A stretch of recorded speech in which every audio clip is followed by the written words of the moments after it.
Dear friends and audience, আমি doctor প্রদীপ Maiti, পূজাল clinic, West Bengal. আশা করি আপনারা সবাই সুস্থ আছেন, ভালো আছেন।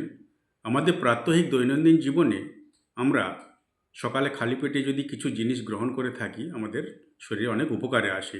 যেমন সকালে খালি পেটে পাকা কলা গ্রহণ করলে শরীরের শক্তি বৃদ্ধি হয়, এবং খালি পেটে কিছুটা কিশমিশ যদি আমরা গ্রহণ করি বা আপনারা গ্রহণ করেন, তাহলে শরীরে রক্তশূন্যতা দূর হয়।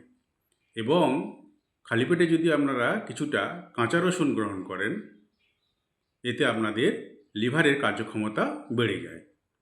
এবং খালি পেটে যদি কিছু পরিমাণ কাঠবাদাম গ্রহণ করেন, তাহলে আপনাদের স্মৃতিশক্তি বৃদ্ধি পায়। এবং আরেকটি জিনিস যেটা বাজারে প্রচুর পরিমাণে পাওয়া যায়, খালি পেটে আপনারা যদি খেজুর গ্রহণ করে থাকেন, সেখানে যাদের কোষ্ঠকাঠিন্য আছে সেটি দূর হয়।